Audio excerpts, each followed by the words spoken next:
Good evening, everybody. Welcome back. I have had an adventurous few weeks. Give me just a second here. Messing around with something. I'm getting some feedback. There we go. Alright.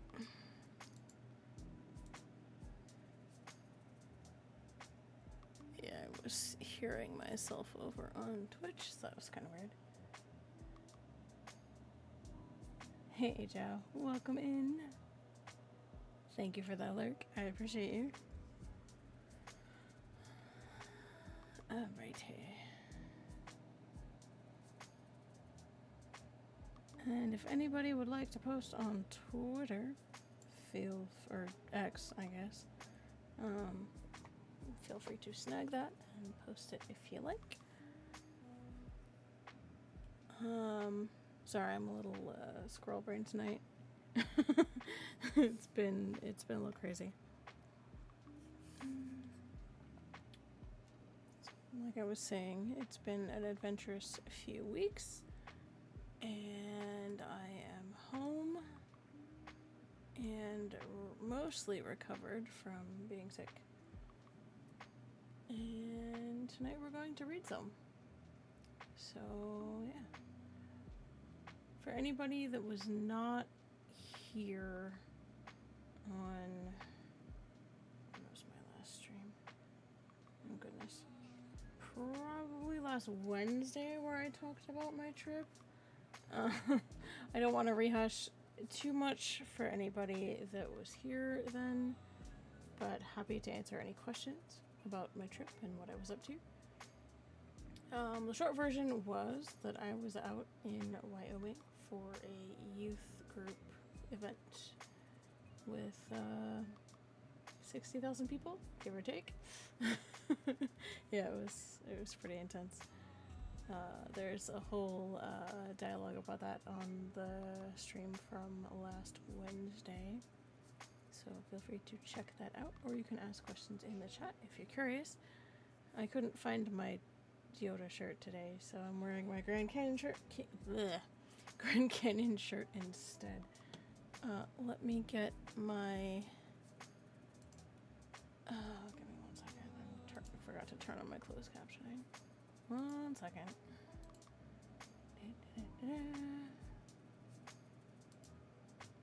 Since I'm actually going to be reading, that's kind of important. Alright. There we go. Yeah, figured since I'm actually reading today, I figured that would be somewhat important to actually be able to have those on. So people can see that if they want. Alright, I have water. I have no snack. Well, actually, no, I do not have any snacks this evening, but that's okay. I'm gonna turn the music down just a little. At least here. Let's see. Oops, that was actually louder than I was planning on. There we go. Trying to find a delicate balance between what you guys are hearing music-wise and my voice. So I'm turning that down just a little on the gain there. It's a constant battle, mainly because I'm wearing headphones. So I'm trying not to blast my eardrums, but also make it so you guys can hear me. There we go. Alrighty. So those of you who were here last Wednesday, actually no, the last Storytime stream, which was, that was a while ago. I can't even remember what day that was. It's been a while.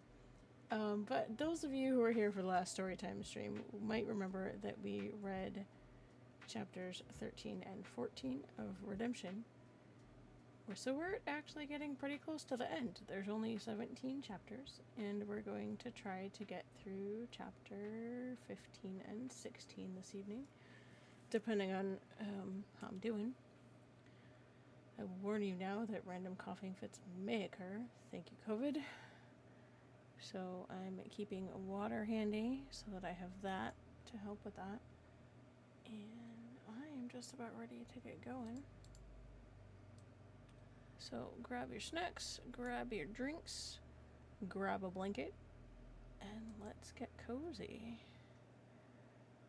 Alrighty. Like I said, random coughing fits may occur. Alrighty. Gonna try to check something real quick.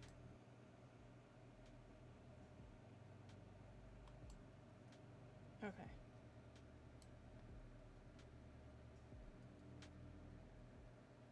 You may get some random background noise from my AC. I do apologize in advance for that. Unfortunately, there's nothing I can do about it. My room is very small and I'm trying to not melt. So you're gonna hear the AC a little bit when I'm not actively talking. So I do apologize in advance for that. It is a necessary thing. Alrighty.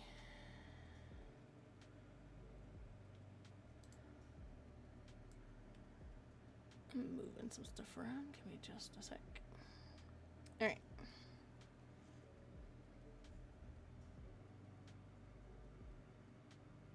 Actually, you know what? I need to do my eye drops. I'm not gonna stop now though. But if anybody sees me rubbing my eyes a lot, please redeem the eye drops. Please do an eye drops command. I do have that for a reason. I ran out of time to deal with that before I started stream, unfortunately. So if you see me rubbing my eyes a whole bunch, please redeem that. My eyes will thank you. Alright. Chapter 15. Turlan blocked high and came around low, dodging a deadly blow from the Sith he was fighting. His blade came around quickly and took the head of the Sith he was dueling. The headless body dropped to the ground, and Turlan quickly whirled to block an oncoming assault from two other Sith. Dylan was towards his left rear somewhere, fighting off a couple of Sith himself. The two young men were doing their best to stay near one another. Hello, welcome, Wookiee Rage. You did! Welcome in, Wookiee Rage. Thank you for the bits. Welcome in. Much appreciated. You caught me just as I was starting to read, actually. So welcome in. Grab a seat, grab a snack, grab some water, and have some fun. Welcome in to Sniper. Good to see you. Alright. Here we are. Out of the corner of his eye, he saw Stefan and Einar slowly gaining in their direction. He could see his grandfather fighting 3 Sith at once over the shoulders of his 2 opponents. Turlan made quick work of the 2 Sith he was fighting, a renewed sense of energy flowing into him upon seeing his grandfather in combat. He began to go to his grandfather's aid, but a brilliant silver blade blocked his view. He looked into the face of the Sith and took a step back in shock. The figure bore his grandfather's face, yet it was dark and loathsome, cloaked in Sith robes. Fighting a sense of confusion and hurt, he raised his blade to fend off the Sith attack. The attack never landed. "Leave my grandson alone," came a gruff voice. Turlan looked sideways to see his grandfather, also dressed in black, but his trademark freighter vest swinging from his chest, suddenly standing between himself and the Sith. "Your fight is with me," Mikron told his evil clone, pushing the Sith backward away from his grandson. The young man backed away from the 2 and bumped into yet another. Turning quickly, he raised his blade in a defensive posture, but he found Einar's bright grin instead of a Sith's red blade. Master, I thought you'd never come, Turlon joked, knowing his master wouldn't have missed this battle for all of the credits in the galaxy. Better late than never, Aenir answered as the two backed up to each other, master and knight, fighting off Sithly foes. Ari moved across the top of the hill and looked below. She inhaled deeply at the sight below her. At the bottom of the hill was a great clearing filled with Sith and Jedi. Every color of lightsaber moved in great shining arcs and swift movements. Cries of pain and anguish were interspersed with fierce yells, prodding cheers of encouragement, and a whirlwind of humming sabers. Her hand automatically went to her abdomen, the tiny force signature growing within her womb, causing her to swallow hard. What if Father was right? What if we lose and are driven into exile once more? What if Micron should perish? What is to become of our child? What of Turlon and Callista? Ari's mind raced with the memories of being driven into exile when she was 9 years old, driven from the Jedi Temple by Darth Vader and his troops before the temple had been destroyed. Her hand fell from her abdomen to the cold titanium or steel hilt hanging from her belt. It was her father's lightsaber, the great Jedi Master Turlon Luxert. She felt his strength flowing into her through the Force, channeled by the phoenix within her.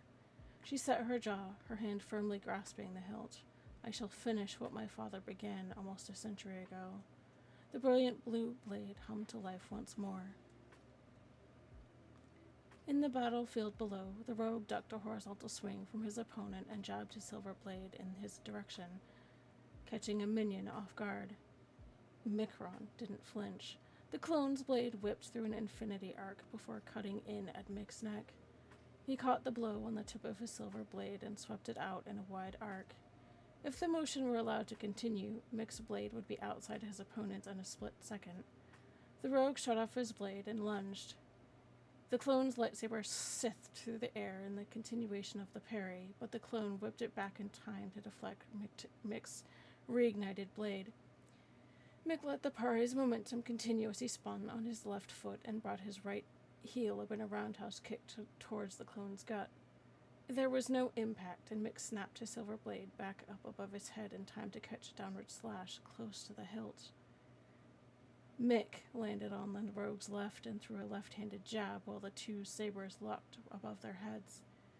Micron dropped low, keeping his blade above him to fend off an attack from the most likely angle. The clone's punch sailed through open space where Mick's head was moments before. For a fraction of a second, Mick was off balance, and the rogue took the opening. He dropped his right shoulder and pushed off the ground with all his might and a telekinetic boost from the Force, slamming his shoulder into the clone's gut and lifting him off the ground. Micron flew backwards a meter before flipping and landing gracefully 5 meters from the clone. The clone laughed, a cold, dark chuckle that could have been Mick's. "When are you going to stop playing games?" the clone shouted above the din of battle. Micron ducked the swing of a Sith flanking him and came up with his silver blade backwards. The attacking Sith fell to the ground in 2 pieces. "When you start putting up a fight," Micron snapped. He stalked towards his clone, cutting down Sith as he waded through the masses. "I'm just warming up," the clone replied darkly as he cut down a Jedi who'd managed to push this far into the battle. Clear space separated the 2 warriors by 3 meters. They stood rock still, each evaluating the other, each tapping deeper into the Force, each waiting for the other to make the first move. Then the rogue sensed it. She was on the hill just outside the field. For the space between heartbeats, his attention was not on the battle, and Micron made the first move. There was a silver blur, and Mick was just able to bring his blade to bear, keeping the clone from taking his arm, but failing to prevent the slash from taking a good decimeter of skin with it. The cut burned with the intensity of a star going nova, and smoke rose from the gash. But Mick shunted the pain. He couldn't afford to be distracted right now. The gash in his right arm told him he needed to stay focused. Micron laughed once more as he and Mick began a slow circle. The laugh resonated with power, and Mick saw lightning flash in the clone's eyes. The rogue then came to a belated realization, and the thought drained the color from his face. Yes, the clone nodded. The Force must always be balanced. In a way, you are responsible for my existence. The deaths of countless Jedi fall squarely on your shoulders. It makes you feel all warm and fuzzy inside, doesn't it? You're not going to get me angry, clone, Mick said, making the word a curse. Enough with the talking, and let's see just how balanced the Force really is. As he had before, Mick fell instantly into the Force. Lightning danced across the sky and in the rogue's eyes as the pure energy of the Force coursed through his body. The Jedi and Sith around him and his clone were pushed back as if by an invisible wall 10 meters from where the two circled one another. The very air seemed alive with the energy bleeding off of them. When next they spoke, their voices carried on as echoes in the Force. You shall fall by my blade yet, Micron Din, Mick said, and the Jedi shall fall with you. Micron said nothing as he continued to fall. He could sense all the creatures on the planet, but he focused his mind on his opponent. The two were like vortexes of pure Force energy circling one another. The runoff energy caused warriors too close to the two conduits to cringe in pain. As Micron fell deeper, the outside world ceased to exist. Indeed, he himself began to fade into nothingness. When he could feel himself on the verge of slipping over that very edge, he charged. His clone followed suit. The two cleared the distance between them as quickly as the lightning flashed in the sky above them. When their blades met, there was a sound like distant thunder. They remained locked in that position for a moment, and then their strikes were lost in the blur of their battle. He's doing it again, Nick called as his gold blade sliced neatly through one Sith and into another. What's that? Vince asked as he brought his crimson blade around in an arc that deftly deflected the attacks of 3 Sith. The mercenary grinned before turning his left palm towards his attackers and sending several thousand joules of raw energy coursing through them in the form of bluish-white lightning. Nick caught an attacker's blade high above his head. With his gold blade in his right hand, he held a holdout blaster in his left. He shoved the small gun into the Sith's gut before pumping 5 shots out the warrior's back. Momentarily in the clear, he nodded towards the center of the battlefield and the growing ball of pure energy at his heart. He's playing the hero again, the pirate side. And we've managed to drift this far away? Vince looked shocked. We'll have to remedy this situation immediately. Sometimes you have excellent ideas, Vince. Nick grinned as he slid his holdout blaster back into its holster. Let's do just that. With a speed and grace that belied the duo's fighting prowess, Nick Yar Randar and Vincent Rain cut their way to the center of the battlefield. I'm going to pause and take a drink here.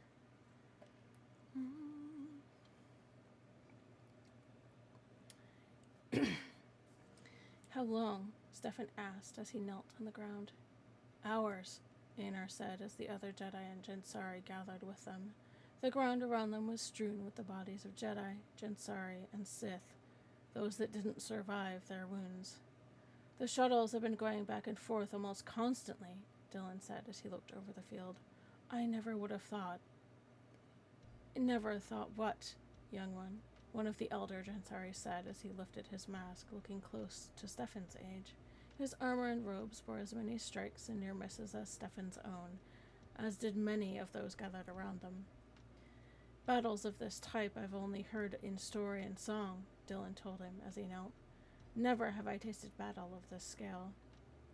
It has been with us since dawn, the elder told him. It always has, and always will be, so long as good and evil exist in the hearts of men. The Force required balance, Stefan said as he stood up and saw what remained of the Sith starting to approach their position again.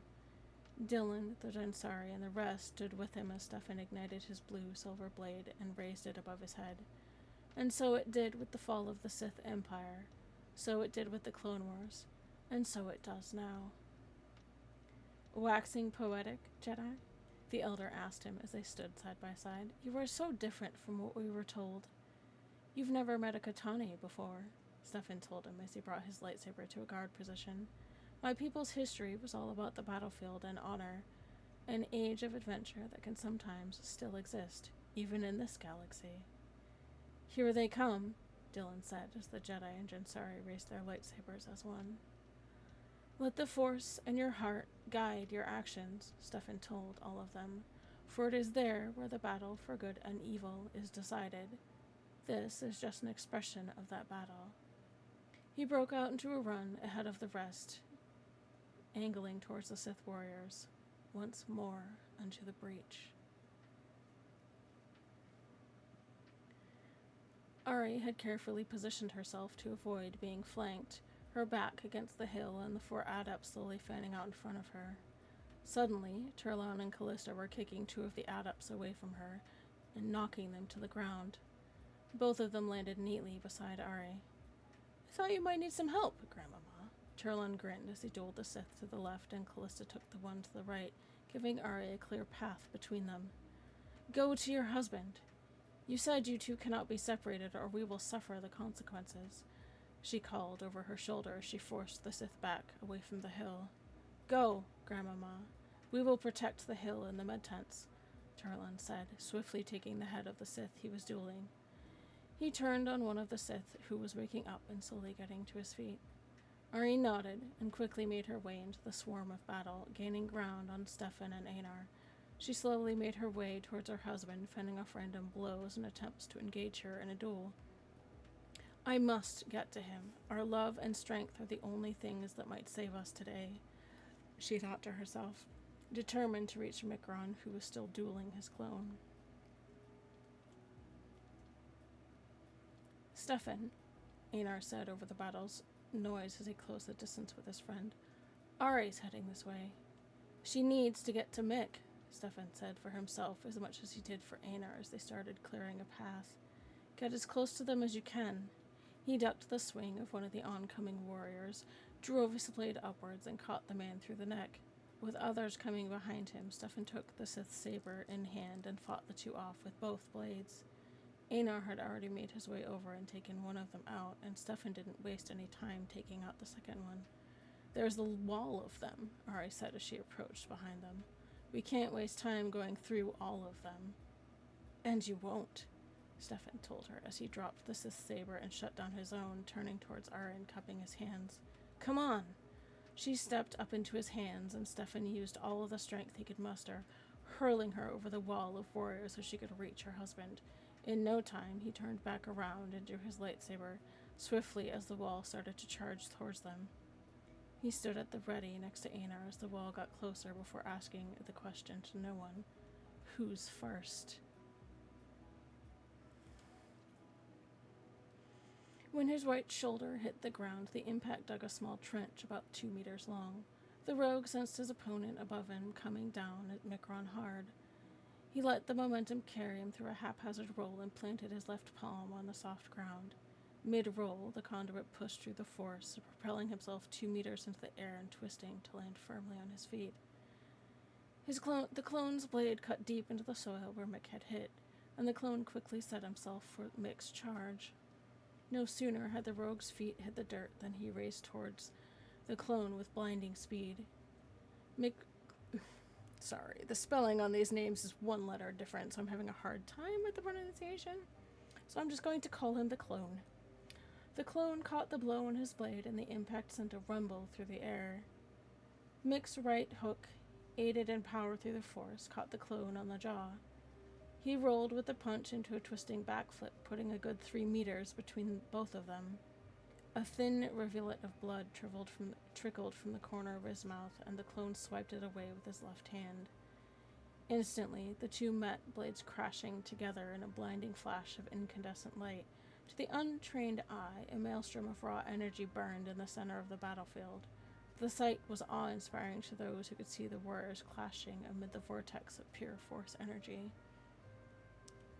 Ari's leap, aided by Stefan, carried her 20 meters through the air. She twisted through a graceful flip and saw that she would drop short of the center by about 15 meters. 15 meters of black-clad Sith warriors. Grinning to herself and tapping ever so slightly on the force, she planted her right boot in the side of one unlucky Sith's head. There was the wet pop of vertebrae snapping and a tearing noise as his neck was ripped nearly in half. The arterial spray covered the Sith next to him in black blood, and Ari whipped her azure saber through the distracted warrior's torso before he knew what hit him. A small smile played across her lips as the warriors in the immediate area returned their hate-filled gazes upon her. Something in the back of her mind was resurfacing, and a cold fire blazed in her icy blue eyes. Old instincts began flooding her senses, and the old thrill of combat put a bounce in her step she'd forgotten she had. The force started flowing through her like a tidal wave, and the grin on her face grew. She set herself in a stance she never knew and beckoned to those nearest to attack. "There she goes," Nick commented as his gold blade ripped through the abdomen of a Sith warrior. Vince nodded as he pulled his red blade from the eye socket of his latest opponent. The two were in the clear for the moment, and the mercenary took a quick look around to get his bearings. Ari dropped neatly to the ground 10 meters to their left, and Vincent Rain grinned wickedly at the fountain of blood that shot up shortly afterwards. "She's getting it back," he told his pirate friend. "Those two need to be together." Nick nodded towards the force storm raging 18 meters forward and to their left. "Join the conduit in the Phoenix?" Vince smiled wickedly. "An excellent idea." The two rushed headlong into a veritable wall. Oops, and I'm going to stop right there because there's an ad. Sorry. I just caught that.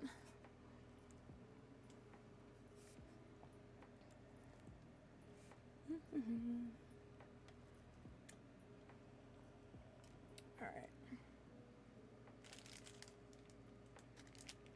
I'm pausing right there. Alrighty. Just gonna let that ad play out. Should be back in about a minute.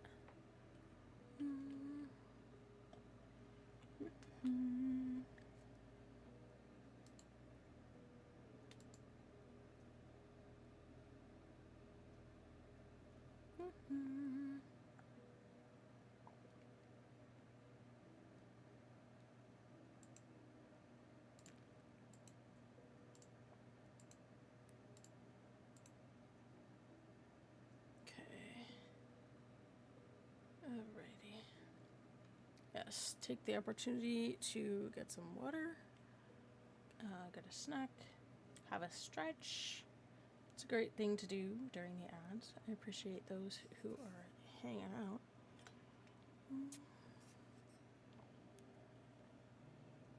Alrighty.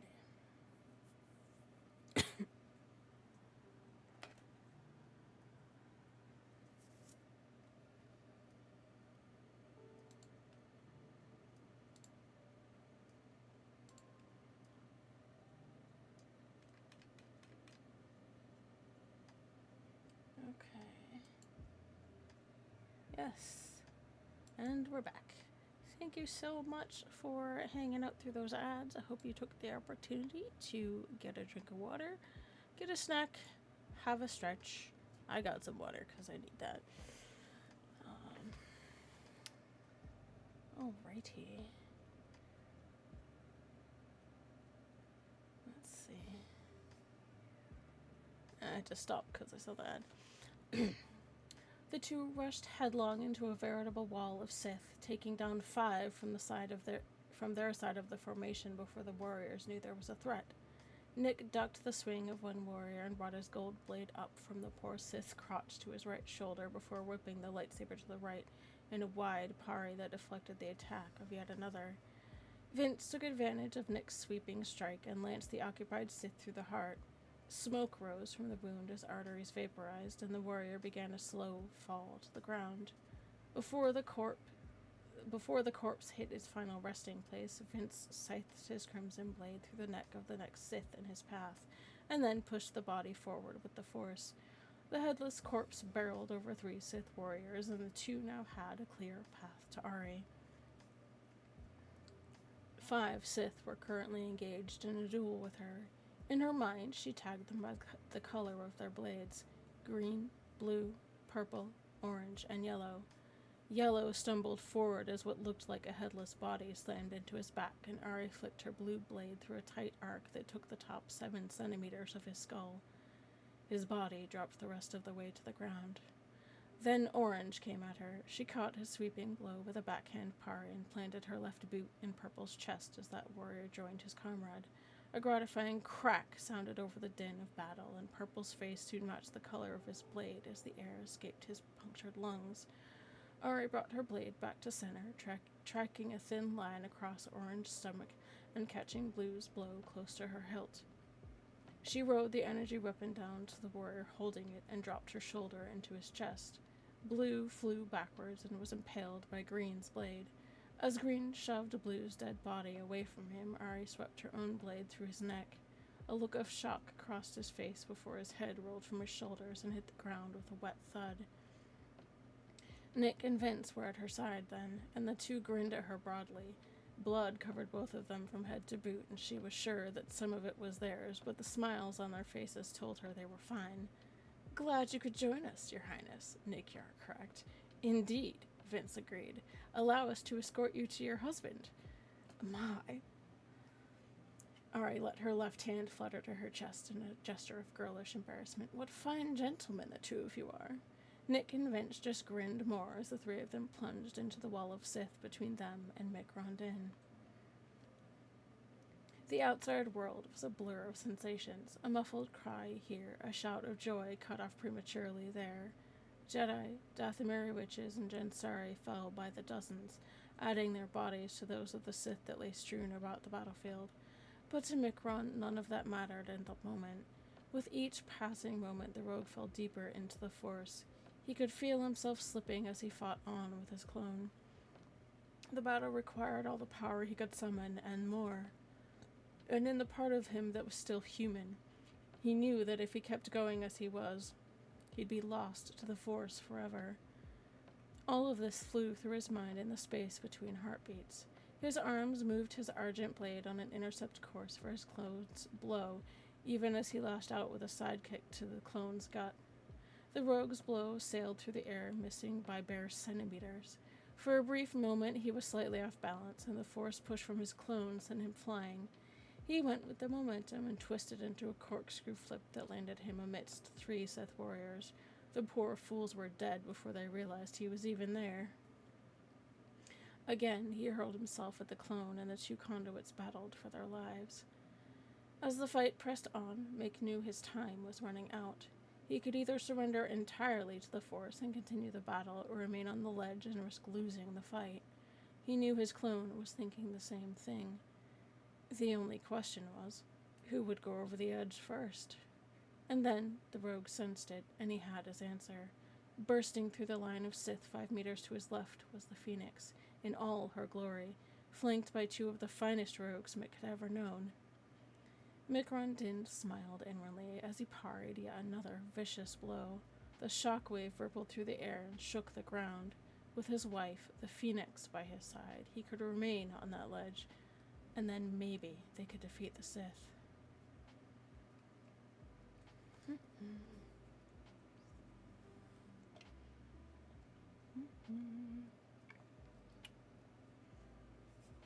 second here. Einar's body armor was as good as destroyed, but it had kept his injured body going so far. Einar and Stefan had gotten into quite a jam helping Ari. They were now surrounded. 2 Jedi against hundreds of Sith. "Stefan." "Yeah," he replied as they stood back to back, lightsabers at the ready. "We can't fight them all, and there's no one close enough to assist.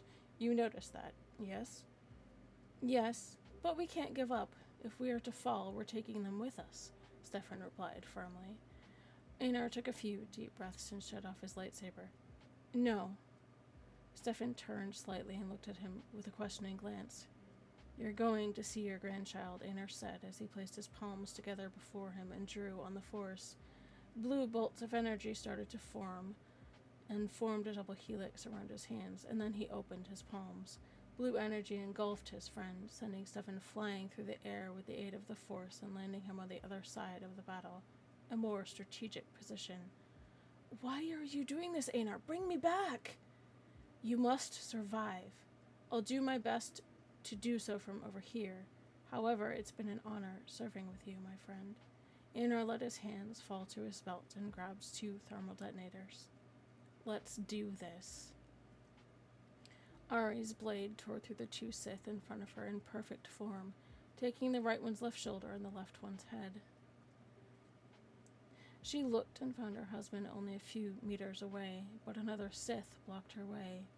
"You are not going to keep me from my husband," Ari swore, moving to a defensive stance and taking the first move, making her blade cut towards the Sith's waistline. She felt Nick and Vince to her left and right. They had gained ground back to her side once more, fending off side attacks so she could get to the conduit. They watched her ferocity as she battled the Sith between herself and her husband.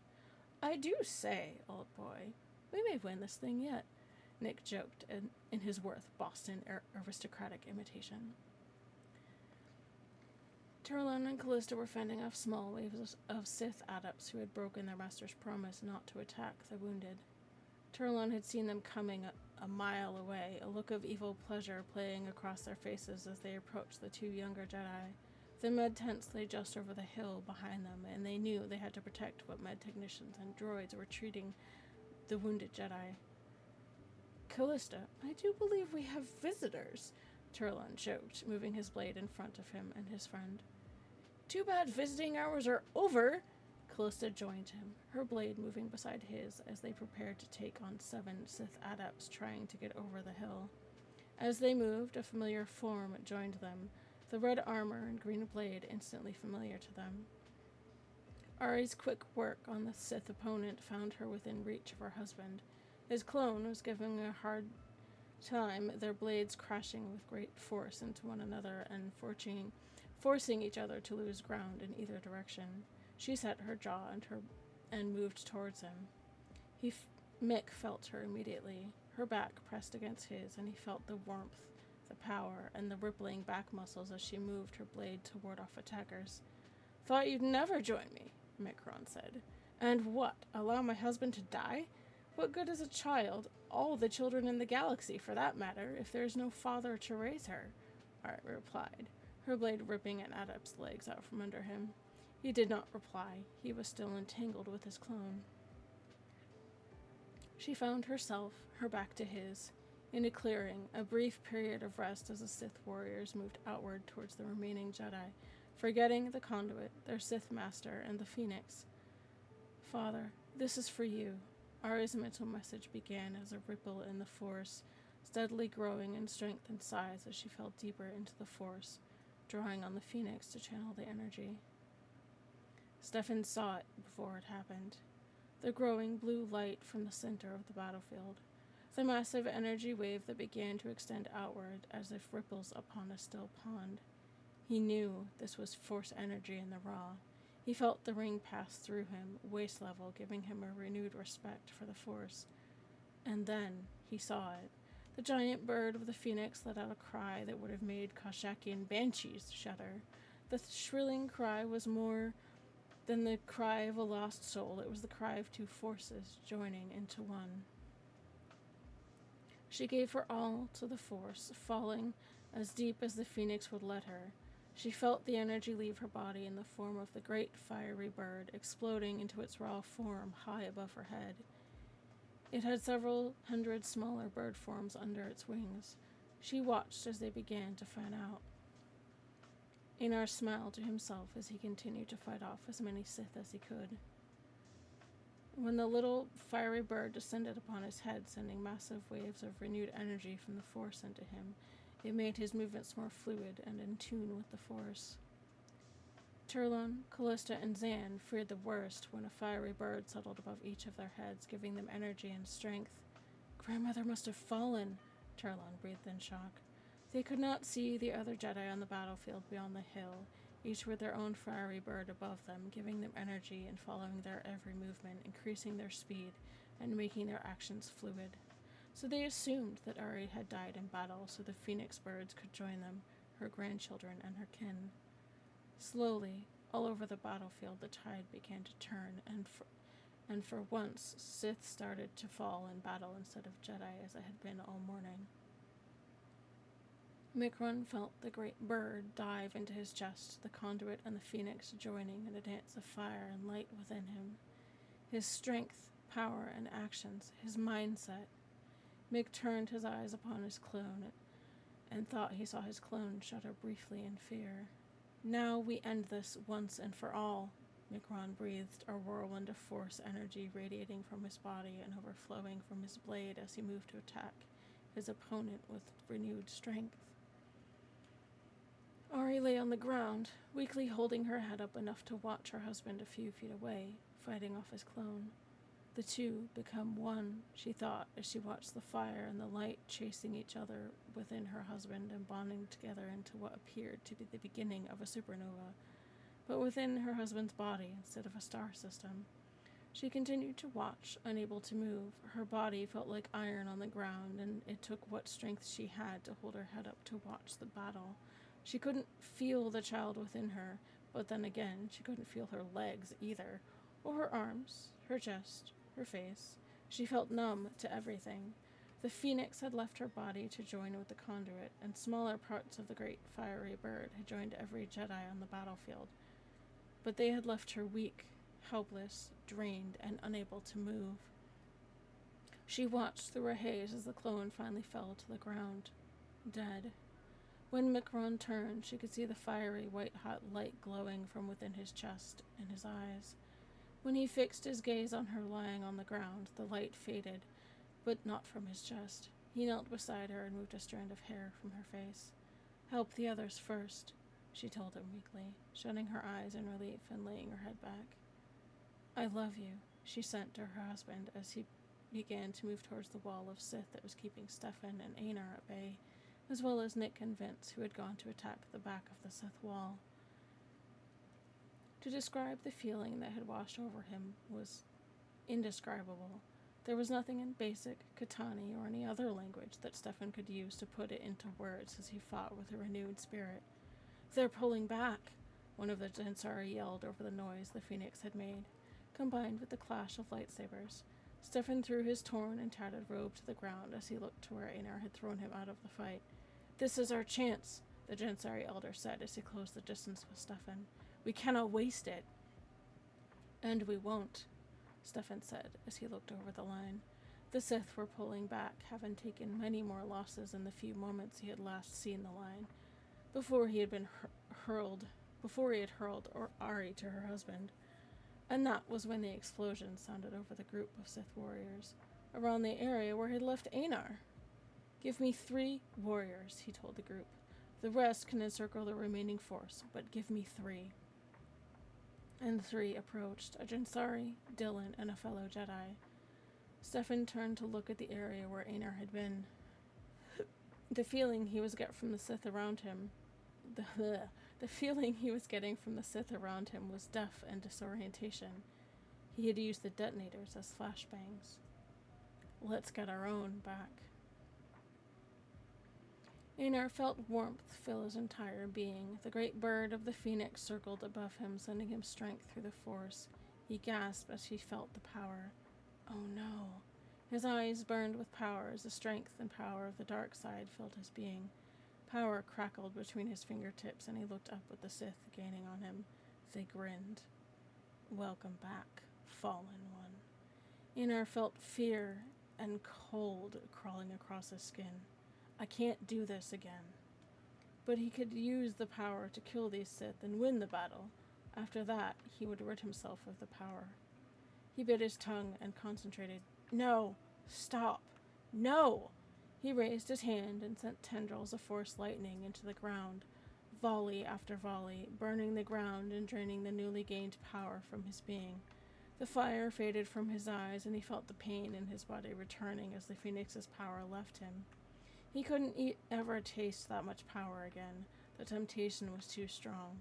He couldn't fight on the same level as the other Jedi around him now did, but his control of the Force had significantly improved during his stay on Barrett 1. That would have to do. He looked at the Sith again, their smiles fading as they raised their blades. He didn't know how to get out of this. He was vastly outnumbered, weak and injured. They would overpower him in mere minutes. Einar cupped the detonators in his left hand and smiled. He had forgotten about those. He thumbed the detonators on and threw them into the air, guiding them with the Force until they were positioned 2 meters above the Sith. And then they exploded. The force of the blast knocked him to the ground, his ears ringing, and he tasted blood. He stood up slowly and shook off the disorientation. He was lucky to be farther from the explosion than the Sith. They were all getting back to their feet, disoriented and deaf. He raised his blade. Now, we're even. Mick felt her back tense and sensed a slight surge within the force. It was like a spark in the maelstrom that engulfed this section of the battlefield. He cut his silver blade low, and his clone quickly countered. The parry sent Mick's arms wide with the impact, and Mick knew his clone was falling deeper. He barely managed to bring his lightsaber back to the guard in time. The clone's blade cut through one of the plates in the rogue's battle armor and grazed the skin beneath. He shunted the pain and pressed his attack. He couldn't afford to fall any deeper. He'd be lost. But his clone appeared to be able to handle it. More and more strikes were getting through Mick's defense. I hope you have an idea, babe. Mick risked sending a message to his wife. He's tougher than he looks. Of course he is. Ari's voice carried her wit even in his head. He's you. Get ready for a boost. What? And then the spark that Mick had sensed earlier flared into a supernova. The power rushing into his body renewed his strength and sharpened his resolve. Ethereal flames erupted all around him, and he felt the power of the phoenix embrace him. He caught his clone's slash close to the hilt and gazed coldly at his opponent across their locked blades. And then, the rogue hit his clone with a wall of force energy. The clone flew backward with the impact of the telekinetic blast. His back slammed into a tree on the edge of the clearing nearly 30 meters from Mick. There was a loud snap as the tree split down the middle. The clone heaved himself to his feet and glared across the field. He tapped deeper into the force and charged. When the two conduits met, their blades clashed together, and the force of the blow split earth and rock. Warriors near the place of their duel toppled as the ground suddenly shifted beneath their feet. Micron Din parried high above his head and brought his knee into his clone's stomach. The clone would have doubled over in pain, but something told him to fall backward instead. A silver streak of light passed through the space where his head had been moments before, and the clone rolled backward with his fall. The two faced each other and circled for what would be the last time. So this is how it will end, Mick? The clone asked. You will use the Phoenix and destroy me, and then you'll wipe out the Sith once more so that the Jedi may flourish? My stake has never been with the Jedi, clone, the rogue replied, and you know that. I'm here for my friends. You've threatened their lives, and for that, I end yours. And in doing so, you upset the balance, the clone spat back. You profess to understand and embrace the true chaos of the Force, yet you will choose a side? This war shall never end, Micron Din. Slay me now, and know that another will come in my place. As long as there are Jedi, there will be Sith. And when the Jedi grow strong, the Sith will become stronger. You know this. History will forever repeat itself. I know, the rogue answered. And still, you will fight? Yes. Why? I love my friends, Micron Din sighed. To keep them safe, I would abandon the Force forever. And never compromising to the end. The clone shrugged, and it seemed a weight lifted from his shoulders. Let us end this, then. The two stopped their circling and set themselves. Their eyes locked, and for an eternity, neither moved. Then there was a flash, and the two appeared to trade places. The clone stood where Mick had stood before and let his silver blade drop to the ground. A smile played across his lips as he turned to face the rogue. Funny, he said at last. That didn't even hurt. And then the clone dropped to the ground, blood and smoke finally pouring from the hole where his heart had been. Throughout the remainder of the battle, Micron Din felt a strange sense of sadness. The words of the clone echoed in his mind, and several times Mick stayed his blade and let a Sith run. It will never end, Mick thought to himself. This battle is over, and both sides have been thinned. The war, however, will go on for eternity. There is nothing we can do about it either. The Sith will revel in their darkness as long as Jedi perpetuate their light.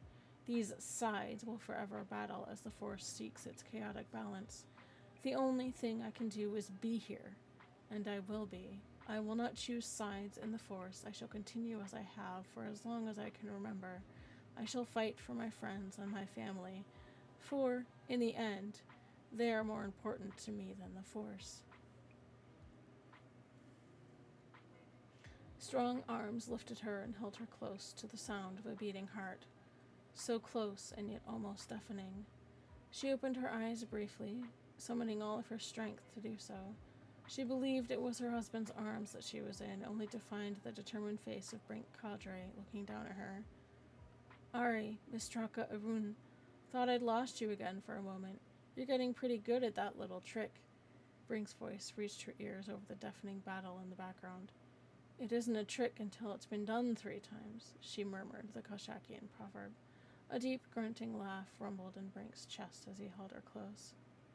She vaguely acknowledged Turlon, Callista, Zan, Nick, and Vince, who were surrounding them, their backs to them, forming a protective circle around Brink, who continued to hold her close. Mikron. Her voice was going weaker. Shh, my Miss Draka. He is at the front lines with Einar and Stefan, Brink calmly replied. She nodded once, slowly, clearly losing strength. Brink had dropped Callista off near Turlon earlier. Then, with one of Ari's secondary lightsabers, he pushed his way through the crowded battlefield, fending off random blows until he got to Ari's body, where it was lying on the ground.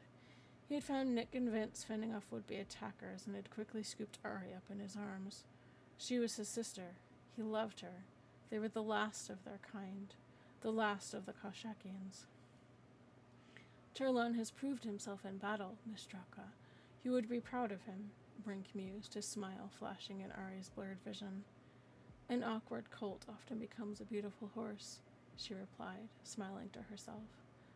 Turlon had been such a rambunctious child before Einar had taken him as his Padawan and before Ari had sent the boy to the Jedi Academy to learn how to master his actions and his emotions.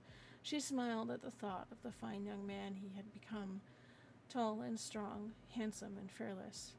He has your Mishnach, Mistraka, and your father's, Brink complimented Turlon. Courage, yes, but for me, no. Turlon is Mikron's likeness, she murmured. Brink nodded, and Ari opened her eyes again to see him watching the battle as he held her close, her head resting on his chest like that of a small kitten.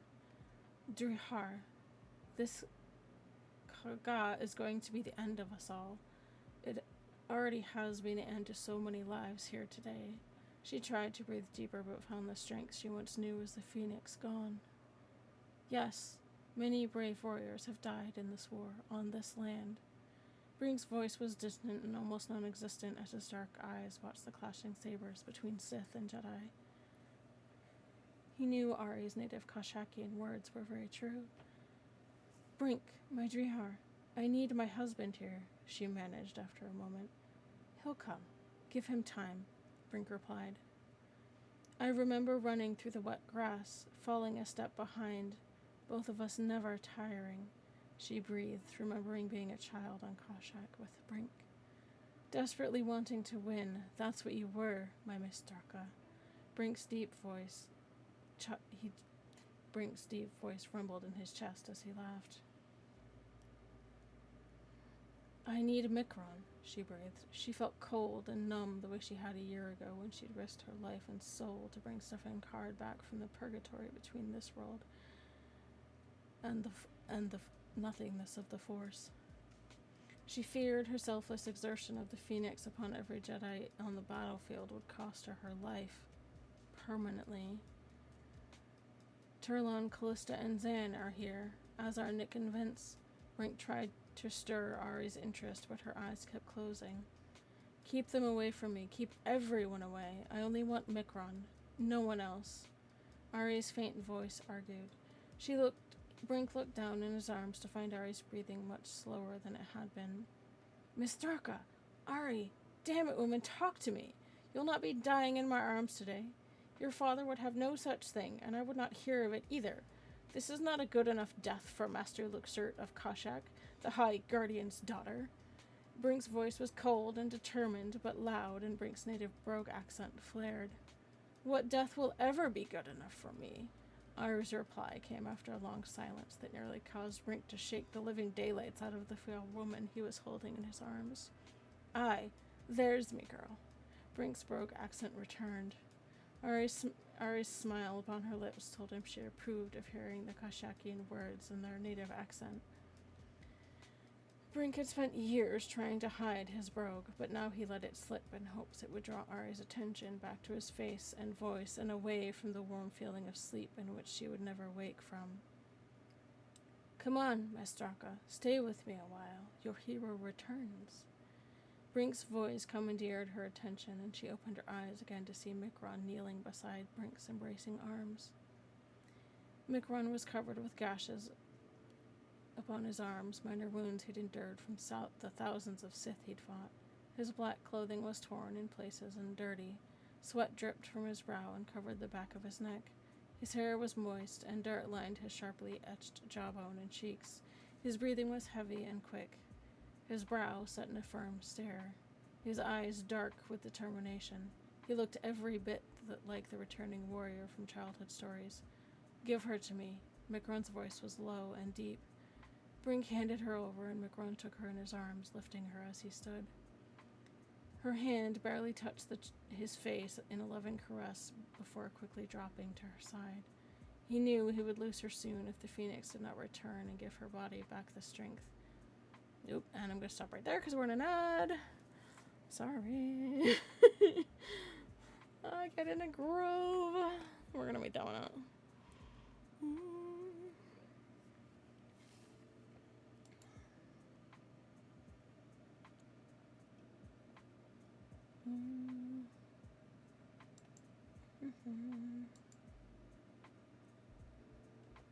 Sorry.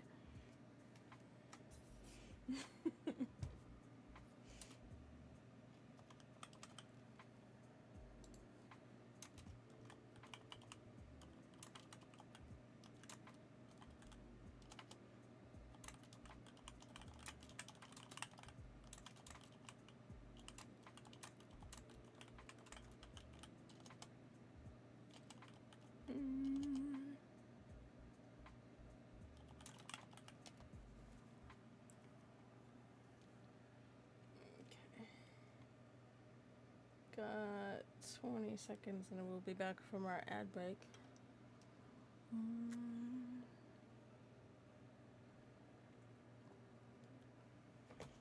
Okay.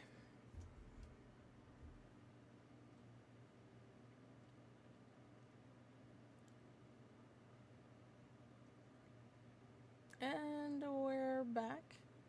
Thank you so much for sticking it out through those ads. I unfortunately couldn't do anything about those, at least right now. I do occasionally give subs on the channel, but unfortunately I'm not able to do so at this precise moment. If you enjoy the content and would like to support the channel, there are multiple ways to do so. You can use your one free sub from having Amazon Prime. You can subscribe using Twitch Turbo, which actually removes ads from all Twitch channels, and it does support the streamers. Or you can subscribe directly to the channel, if you so desire. And if you're unable to do so at this time, I do appreciate your presence regardless. Thank you, Wookie Rage, I appreciate you.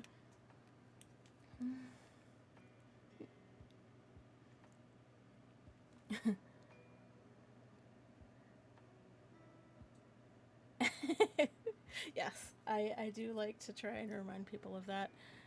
For anybody with Amazon Prime, you do get one free Twitch sub that you can use on a streamer every month. One thing to keep in mind with the Amazon Prime subscription is you have to manually renew using that. It doesn't automatically renew, but you're already paying for Amazon Prime, so it does give you one free subscription every month to use on the streamer of your choice, which is pretty cool. The cool thing about subscribing directly to a particular channel is then you get to use all of the emotes that are part of the subscription tier, which I believe with Amazon Prime it's tier 1. So any emotes that are tier 1 you can now use. There are also some subscriber specific commands and redeems that you can use. There's a list of those down in the about panels below the stream. You can check those out. They're pretty cool. Also, you will periodically see information popping up in the chat about the stories. That's just a reminder that these stories have been written over the course of 20 plus years. Started out with a group of us, and now it's just me. So I'm basically maintaining the stories, kind of doing some upkeep, much like a librarian would, or an archivist, and I'm sharing them with you all. I've continued writing stories focusing on my own characters, but I am sharing the rest here with all of you, so you can enjoy.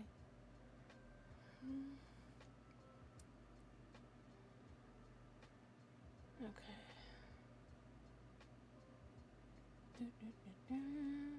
Alright, I was trying to figure out where we were. Give me a sec. I got distracted. Alright. We're almost done with this chapter anyway. He knew he would lose her soon if the Phoenix did not return and give her body back the strength that had drained almost completely. Her hand swung limply at her side, and the smile faded from her lips as she slipped into unconsciousness. Like a general surveying his troops and the enemy, he looked around to see the Sith numbers had been greatly thinned. Now it was an even fight of Jedi versus Sith. With the Jensari and the witches on the side of the Jedi, they now outnumbered their dark opponents. Holding his wife's unconscious body draped in his arms, he turned to Turlon, Zan, Nick, Vince, Stefan, Callista, and Anar. Mustering military strength in tradition, the look of a great leader upon his face, and knowledge of victory in his eyes, he gave the final order to his troops. "End this now," Mikron said quietly. He then turned and walked away, his wife still in his arms. And that is the end of chapter 15. Alright.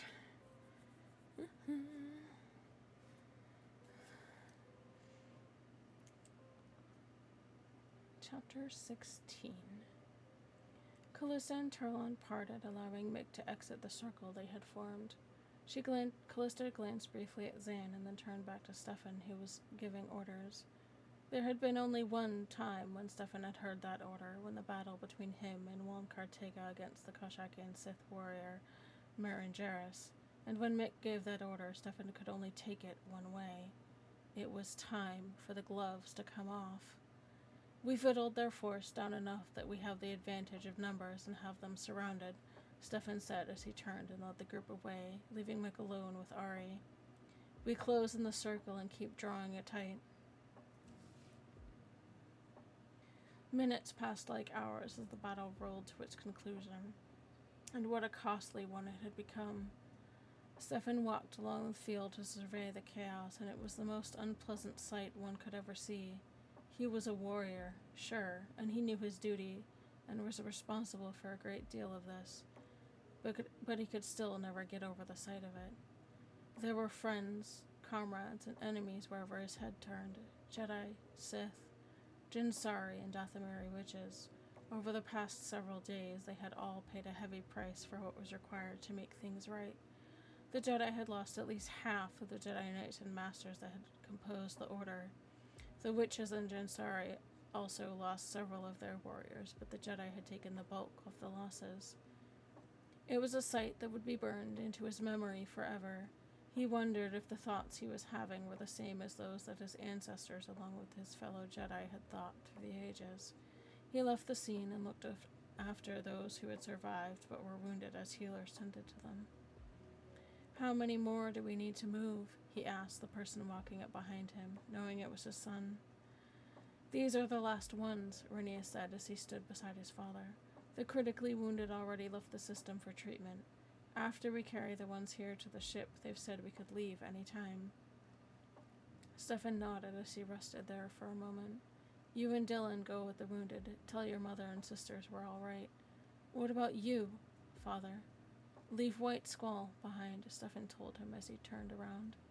Our fellows that have fallen need to be seen to. Their effects must be gathered and sent to their families. I was leading the council, and it's my last responsibility to them. I owe them that honor. Aboard the transport. No one can enter. The conduit is seeing to the Phoenix. Nick's stern voice cut the silence. Move aside. I'm here to see my grandparents, Turlon demanded. 18 years of age, an education from the finest Jedi Academy, and the teaching of a Master Jedi had reinforced his dislike for being separated from those he loved. Sorry, kid. Can't let you in. Mick runs orders, Vince answered. Nick and Vince were standing on either side of the door that led to the private din quarters on board one of the transports that was waiting to be loaded with survivors. Damn my grandfather's orders to hell! My grandmother is dying and I want to be with her, Turlon swore, starting to move his hand toward to access the key panel for the door. Nick's arm shot out in front of the young man, blocking Turlon from laying his hands on the keypad. I wouldn't do that if I were you, Vince warned. Nick has a nasty temper for those who disobey Commander Din's orders. He's with his wife, and that's all you need to know. Brink approached from Turlon's left and waited to be admitted. Move along, kid, Nick growled as Brink entered the darkened room. Turlon could make out nothing in the darkness before the door slid shut again, blocking his view. You let Commander Cadre go in. Why can't I? Turlon protested. He was summoned, Vince explained. Turlon jerked his chin at Nick and then sneered at Vince, his contempt for the two Rimraptors growing with each passing moment that he was not at his grandmother's side. Very well, then. I shall return, Turlon warned as he turned and stormed down the corridor to find Callista and Zan. How is she? Brink asked. The quarters were dark except for one white candle sitting on a low table beside Ari's bed. Mikron had removed her clothes and gently bathed her body, all the while praying that she would awaken from the coma she lay in. He had now wrapped her in a silken robe and tucked heavy blankets tightly around her body. Still nothing, the rogue said quietly, gently squeezing Ari's hand as she lay unconscious. Brink took a seat beside the bed and began whispering Kashakian prayers in his native tongue over Ari's body. He knew they were going to lose her, yet still he prayed. They kept silent vigil throughout the setting sun of mist. Even as evening approached, she did not stir. Stefan, Aenor, Callista, and Zan, as well as the Jedi, Dathomiri witches, and Jensari that remained, stood before the funeral pyres they had spent the better part of the afternoon building. Here they had laid the bodies of the fallen, both Jedi, Jensari, Dathomiri, and Sith. Stefan held a lit torch in his right hand. A cool night wind blowing over the battlefield stirred the flame to life as he carried it. Aenor and a few others held torches as well. Slowly they moved among the funeral pyres, lighting them on fire, the flames growing with the night wind fueling the fire that burned. Cast your eyes on the ocean. Cast your soul to the sea. When the dark night seems endless, please remember me. Stefan recited the part of the ancient Kashakian prayer he could remember that Ari had taught him years before. He recited it quietly before touching his torch to each pyre's fuel pit, igniting them. When he turned back to rejoin the hundreds of survivors to watch the burning of nearly 1,000 funeral pyres, he silently watched as each tiny, fiery bird began to leave each Jedi and flew towards the transport grounded a few hundred meters from where the battle warrior warriors stood. Fare thee well, my one true love. Farewell for a while. I'm going away, but I'll be back. Though I go 10,000 miles, my own true love, 10,000 miles more. The rocks may melt and the seas may burn, if I should not return. Oh, don't you see that lonesome dove, sitting on an ivy tree? She's weeping for her own true love, as I shall weep for mine. Oh, come ye back, my own true love, and stay a while with me. If I had a friend on this earth, you've been a friend to me. Please remember me. was the only fleeting message sent to Micron as he kept vigil beside his wife in the dark room, Brink to his left, silently looking over Ari's body. "I think she's gone," Brink said quietly, his voice ragged as he hung his head. The roguish smuggler choked back tears, fearing he'd lost his friend, his sister. Micron was silent. He knew Brink was right. He had watched for several minutes as his wife had not taken a breath into her body. He squeezed her hand as tightly as he could, silently cursing the force for his wife sacrificing herself. "It should have been me," Micron said in a low voice filled with anguish and grief. "It should have been any of us, anyone but her. She was too good for this, for any of us," Brink answered, rising to his feet, his voice shaky and unsteady. "I'll go tell the others," he said in the quietness of the room, before leaving Micron with his wife. Stefan felt Brink's saddened presence before he saw him standing beside them. He occasionally looked up to see the continuing flow of tiny phoenixes making their way towards the transport where Micron and Ari were. "Is she?" Sensing Brink's grief, Stefan didn't bother to finish asking the question. Brink merely nodded in reply. Stefan hadn't felt her passing and was unsure whether to trust the emotions radiating off of Brink. He sighed heavily and looked over at Einar, who had a questioning look on his face. In front of them, 1,000 funeral pyres burned, lighting up the black field beyond and sending trails of smoke and burning embers high into the night sky. He bent and kissed her lips gently, his hands moving along her cheek, caressing them one last time. "You fight this, princess. I know you can hear me and won't let this thing take you again. Fight it, love. You're a warrior, proud and strong. This can't beat you. This can't take Ari Din. Come back to me," Micron softly whispered into Ari's ear, her skin a whiter shade of pale in the dim candlelight. Strange we have not felt her passing, Stefan thought to himself. He watched the pyres burn along Einar, Turlon, Callista, Zan, and the other Jedi, Jensari, and Night Sisters. Brink wept silently, tears trailing down his rough face. "Cast your eyes on the ocean. Cast your soul to the sea. When the dark night seems endless, please remember me." A weak feminine voice came from behind them. It was in the native Kashakian tongue. Several turned to see where the voice had come from, breaking the silence and the soft crackle from the fires burning in the night. Stefan and Einar both smiled, and Turlon and Callista made tracks in the direction of the transport. Micron stood at the top of the boarding ramp, Ari draped in his arms, weakly holding her head up off his shoulder so she could look out upon the survivors and the funeral pyres beyond. Turlon and Callista waited at the bottom of the boarding ramp as Micron slowly carried her down and joined the half-circle of Jedi, Jensari, and Dathomiri witches. "It has ended," Stefan sent to every human, alien, and Jedi in the half-circle. Respectful cheers went up from the group, and Stefan raised his hands to silence them after a moment. "The time for celebration will come when we return to Coruscant. Now is a time for mourning," Stefan sent out, and the crowd grew silent again. Out of the corner of his eye, Stefan could still see tiny, fiery birds returning to Ari and rejoining the slow-growing light within her as Micron stood, holding her in his arms. They stood late into the night, watching the pyres burn, embers climbing high into the sky. Einar watched as the thousands of dead bodies were consumed by the fire of the burial piers. He was glad it was over, but he was still saddened by the dark stain of death upon his soul. The Force wept, and so did he. Stefan walked over to him and laid a hand on his shoulder. Neither man said a thing. They just stood and watched the fires burn. Stefan broke the silence after a few minutes, saying, "I felt your struggle back there, old friend. For a moment, I thought you would fall again. But you fought it." Einar nodded. "It was hard, and for a moment, it was tempting. I could have ended the fight there without Jedi casualties, but at what high a price?"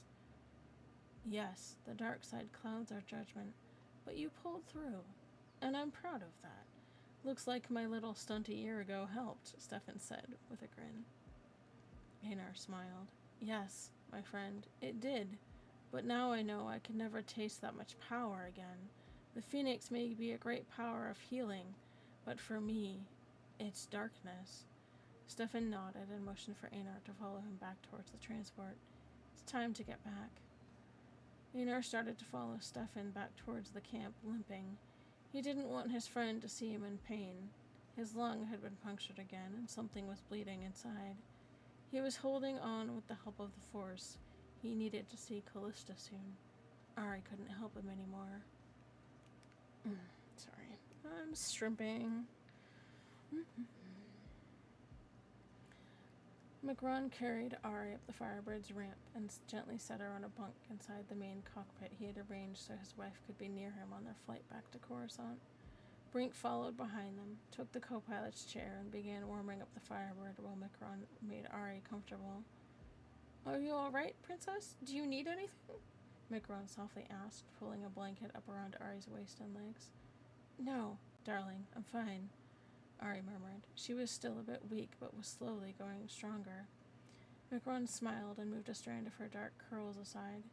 He noticed the light in her blue eyes had returned, and she was a bit more rested than she'd been the night before. She had attempted walking earlier that morning after they'd spent the long evening hours watching the funeral pyres burn. But she had collapsed to the ground, and Micron had quickly forbidden her from attempting to stand, much less walk, until she recovered her strength. She had argued that she needed to regain her walking ability soon due to her retirement ceremony that was to take place on Coruscant in 4 days. They all know to be there, right? Ari asked her husband as he finished stowing cargo and supplies. Yes, love. Everyone will be at your retirement ceremony, including the cards, Einar, and your grandson, Micron replied for what felt like the 100th time in reassuring Ari that no one would miss her retirement. Our grandson, Ari corrected him. What? Ari asked, noticing his grin. Nothing, dear. We don't have time to discuss it with High Command, Micron joked. I am not High Command, at least I won't be in 4 days. She grew quiet and moved deeper under the blanket in the bunk. Micron noticed her quietness and moved to her side. He then squatted beside the bunk and laid a hand on her forehead, pushing her curls out of the way. But you're still the love of my life, he said, kissing her and then returning to helping Brink stow cargo and prepping the ship for the journey. Ari smiled. He was right, and it made her feel at peace. Callista will be along in a few moments. She's finishing healing Einar's wounds, Charlon announced as he kissed his grandmother's forehead and took the jump seat behind Brink's chair. For his part, Zan had busied himself by squaring away the rest of the cargo before strapping himself in. As much as he wanted to be near Callista, he knew what she was doing was important. Good. The sooner we can get off this rock, the better, Micron grumbled, his previously good mood disappearing once he'd spent the last half hour working on a hyperdrive circuit that had started sparking when he'd fired the engines up. My baby needs a good doctor, he muttered. Grandmother can heal herself just fine, Turlot protested on Ari's behalf. He's talking about his other baby, kid, the Firebird. He's itching to get back to Coruscant and buy up some parts for her, Brink explained to the young man. I know your grandmother can heal herself just fine. She's fixed me up real good plenty of times. Micron grinned, looking back at his wife, who was fast asleep in the bunk, and then over to Turlon. Turlon smiled. I know. I saw her fight yesterday. Which reminds me, whose harebrained crazy idea was it to let her get mixed up in this crazy war and damn near die?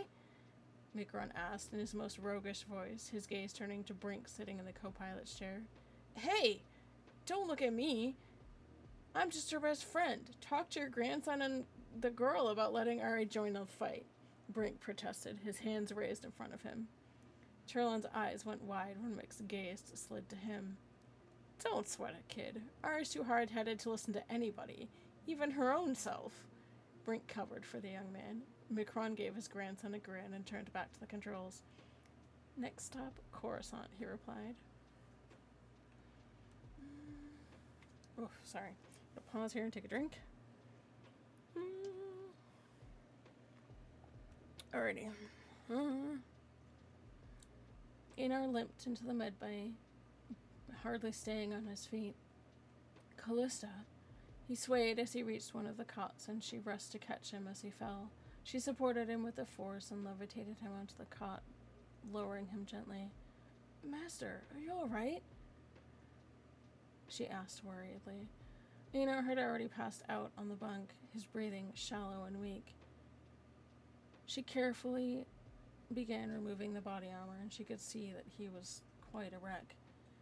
His leg was clearly broken. His hand and arm were once against a ruined mess, and his leg had been broken in 2 places. Gently, she tore the sleeve of his tactical suit so she could get to his arm. She also cut his pant leg away so she could access that as well. She knew that what she was about to do would cause Einar a lot of pain. She frowned and placed her hand on his forehead before trying to send him into a deep healing trance. She had to surgically reconstruct both his hand and his leg. The bones were too badly shattered. As far as his hand was concerned, she couldn't repair it. So, instead, she had to fit him with a prosthetic. The bones in his leg wouldn't meet correctly, so she couldn't set them. This would cause him to limp. Einar had been fitted with a prosthetic which needed to heal properly before the synthetic skin could be grafted to cover the mechanical limb. He was now resting after the surgery, recovering. Callista had left the medbay yawning, her limbs tired. She stumbled to the Firebird where her husband waited. Zan caught her in his arms as she stumbled through the door. He picked her up and gently set her on the bunk before helping her settle for sleep. The next day, Catan. Mom, I hate to say it, but you don't have to keep pacing around the living room, Dylan said as he sat there with Andrea and Edward. Dad'll be here. He's never not come back. He suddenly shrunk away from his mother's glare as Andrea looked up at them both. Mother, the battle is over. There's no need to worry now, Jade told them as she finally sat down and tried to smile. But it was a forced smile. She had seen what was left of Blue Talon after all the damage it had sustained during the fight in orbit over Mist. It was a sight that she and Andrea had feared to see when New Hope's shuttles had brought it down from orbit. When Dylan told Andrea the damage report, he thought she would shed tears since she had put in a lot of work helping Stefan rebuild it all those years ago. It was not only that, as he and Rhaenys had told him how Stefan had fought like a lion during the battle, and how his voice had sounded when he told them to return home ahead of him. Jade's smile broke the second they heard the low rumble of repulsor lifts breaking the silence. Rhaenys was up as if a blaster had been fired and headed to the front door with Catherine close behind. Dylan and Edward helped Andrea up as Jade walked at a slower pace. White squall was slowly coming down on the outside landing pad across the lake. After the touchdown, it seemed like forever as the engines were powering down. Damn it, open that hatch! Jade almost shouted out to her husband as she saw the boarding ramp begin to lower finally. It seemed like an eternity, but it finally hit the duracrete of the landing pad and Stefan stood at the top, looking down at them. He still wore the armor and robes from his fight on Mist, having not remembered to pull his regular tunics from New Hope before they had left. Jade's hand went to her mouth as she could see the tears and the cuts in the fabric, how close her husband had come to being killed, and she thought of the stories he would tell the children that his father had told him, of the warrior returning from battle, not highly praised and lauded, but alone with questions in his mind. He slowly started down the boarding ramp and toward his family, hugging Rhaenys and Catherine as they were the first to run to him. He finally broke into a smile as he knelt down, took them in his arms, and hugged them tightly. Andrea, Dylan, and Edward were next, but Stefan treated Andrea gently as he laid a hand on her belly to feel the child within. A grandson, is it? Stefan asked, drawing a surprised look from all of them. Nobody had told him yet, but Stefan only nodded and smiled with pride as Andrea told him he was right. He let go of them and walked to Jade, whom he held for what seemed like an eternity before he kissed her with a passion like no other. It's over, Stefan finally said as he looked into her eyes. It's over. "Till the next time," Jade whispered to him as she pulled him in and hugged him tightly. "Till the next time, my love. Right now, you need to rest."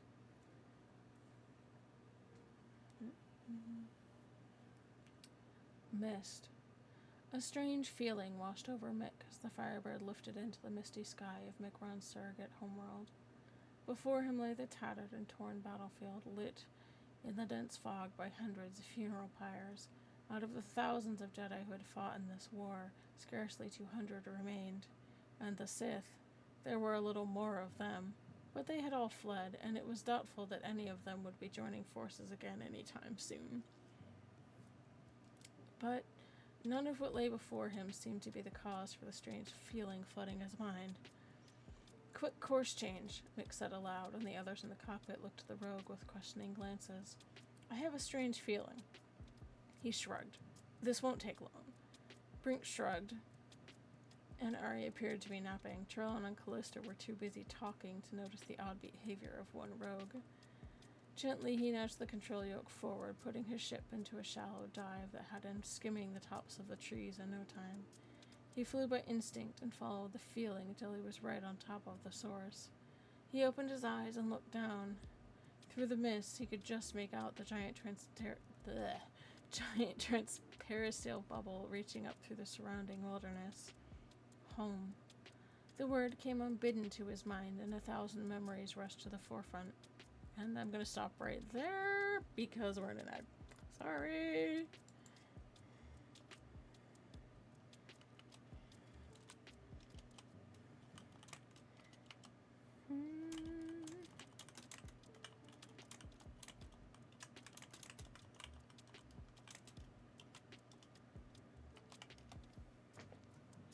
Okay.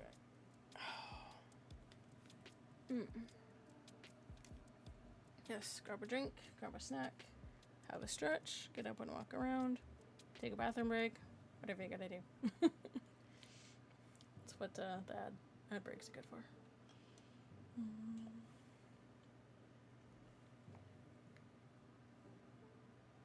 Alright.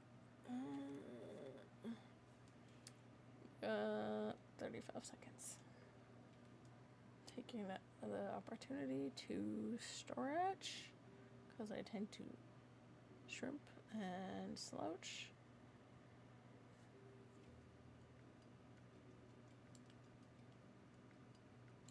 Alright.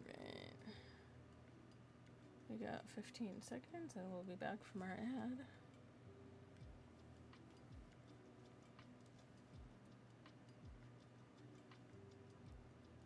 There we go.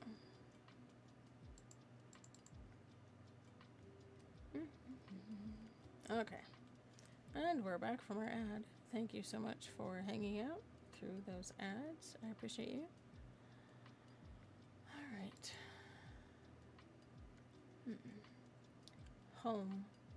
The word came unbidden to his mind, and 1,000 memories rushed to the forefront of his thoughts. Wordlessly, he set the Firebird down on the landing pad just outside the protective bubble of the small city. The old freighter touched down without so much as a bump and rested on the spot where he had first landed her all those years ago. Without comment, McRondon headed aft to the boarding ramp. Trellon stopped him with a hand on his shoulder. "Where are you going, grandfather?" "Nowhere, kid." Mick shrugged. "I just have to check something out. I'll be back in a bit. Tell Brink to keep her running." And the rogue faded into the mists around the small landing pad. He crossed to the entrance to the outpost by memory and pressed his hand against the ancient sensor pad next to the large portal. There was a hiss of hydraulics and the doors creaked open. He stepped through into the world lost in time. The ferrocrete streets were cracked with age, but the lamps lining them still shone in the perpetual night. There was no mist inside the protective bubble, and Mick could see all the way down the street. At the end was the courtyard in front of the main research building where his aunt and her colleagues had studied the native life of this forsaken planet and kept an eye on the edge of the galaxy. This was, after all, a lookout station to begin with. The Old Republic had set it up millennia ago to keep an eye on this portion of the edge of the galaxy. The rogue could just see the giant arrays of antennae behind the scientific compound. He smiled at the memory of his aunt. She had been a very kind woman and incredibly intelligent, and she'd been the only mother figure Mick had growing up. She was compassionate enough to take in a baby off her doorstep and raise him as her own. For everything she'd ever done, Mick whispered silent thanks to the night around him. His feet carried him down the small row of houses, and as he walked, he thought he could almost hear the sound of the neighborhood kids playing in the yards. He stopped in the middle of the street. To his left was a small white house, the roof slightly caved in and the windows gone. He lived there with his aunt for the first 17 years of his life. To his right was the slightly bigger blue house of his childhood best friend, Tiff Cyan. It, too, had seen better days. Mick swiped at a tear he hadn't known he'd cried and walked to the door of his old house. The door itself easily whisked open when Mick pressed the sensor next to it with his hand. Cautiously, the rogue stepped inside. A thick layer of dust covered everything in the room, but aside from that, it was all exactly how he remembered it, and the weight of a lifetime came crashing in on him. He hit his knees in the dust on the floor and looked around the room. He'd had to leave when he was 17. He had to leave everything he cared for because he was force-sensitive, and the damned Emperor was hunting everyone down. He had to leave with Herb Witham to save his own skin and protect the people he was leaving behind. If the Emperor knew that Ipera was raising the young man, strong in the Force as her own, she and her city would have been destroyed for sure. Knowing that he'd had to leave did little to lessen the pain he'd felt that day, leaving everyone and everything he knew behind. And now, as he sat on the living room floor, gazing at the hollows that still hung on the walls, an immense sadness overwhelmed him. He never saw any of them again. He never got another chance to tell his Aunt Ipera how much he loved her and how thankful he was. He never got another opportunity to hear the laughter of his best friend. He left when he was 17 and had never been back since. For a long moment the rogue sat there until he felt a familiar presence in the room and the hand on his shoulder. Coruscant. The Valiant sat down in the temple's hangar. Einar started to shut down the engines and the computers, his mechanical right hand knocking into knobs and buttons. He still needed to learn how to use the new hand Callista had given him. He stood up slowly, letting out a slight grunt of pain. His ribs and other injuries were not yet fully healed. He grabbed his gear carefully in his backpack and headed for the hatch. He had just regained his ability to walk prior to the flight home, but it still hurt regardless. He reached for a piece of wood he'd picked up on Mist and balanced himself as he limped down the ramp. No one was there to greet him. The place was still quite empty. The Jedi were still recovering and picking up Jedi younglings and Padawans from shelters across the galaxy. He slowly limped towards the hatch sealing the temple and began typing it in the console. "Please enter voice confirmation," the temple security system prompted. "Master Jedi Algernon, Einar, Counselor. Please enter key confirmation." Einar pushed a few buttons, inserting the code given to him by the temple's computer before the war. "Please look directly ahead for a retinal scan." Damn computers. Einar watched ahead as the beam of light scanned his eyes and waited for the blasted iris to open. Verification completed. "Welcome, Master Jedi." The Duracell iris slowly opened and the temple's power systems slowly came online, revealing the empty halls beyond. Einar limped slowly towards the turbolift and went directly to his quarters. He hadn't been there since Kate died. He entered his quarters and the lights slowly came on, revealing all of his stuff, just like he'd left it over a year ago. He placed his walking stick by the door, limped to the liquor cabinet in the corner, and poured himself some Coruscanti whiskey. The sun was setting on Coruscant, bathing the Durcrete skyscrapers in red light. He sat down in his chair on the balcony and looked out the window. There was nothing for him here anymore. He sat and drank his whiskey.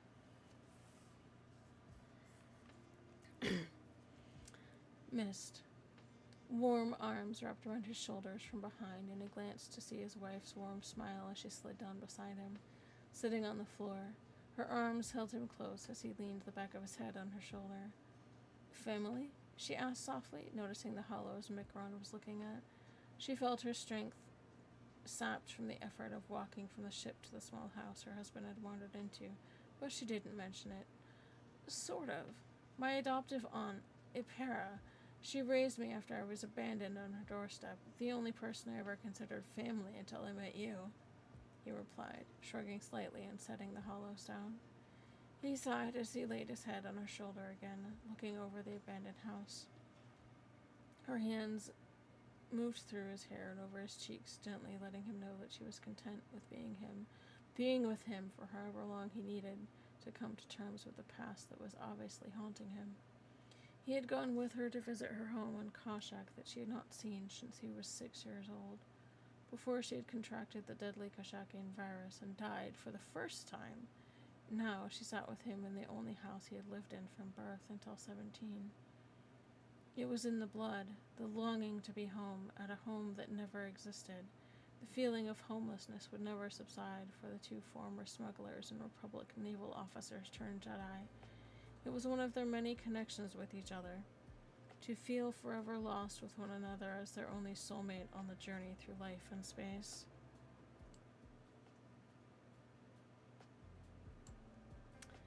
Can you be so warm? Can you know what I feel? He was talking more to himself than his wife, but she understood the direction of the questions.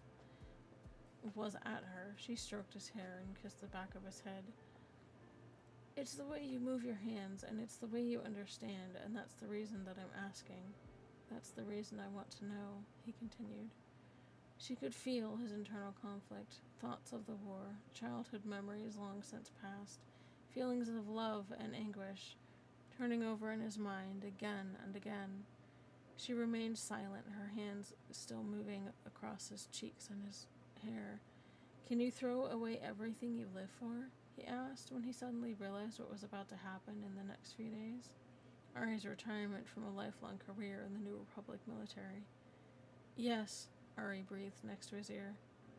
Why? Why would you do that if it's something you love? Mikron stood up from her embrace and looked his wife in the eyes, his face stern, serious. Because I love you. It's the passion that you play. She caught the fleeting thought from his mind before it was gone and smiled. Yes, she thought to herself, I have always been passionate in life, in death, in love.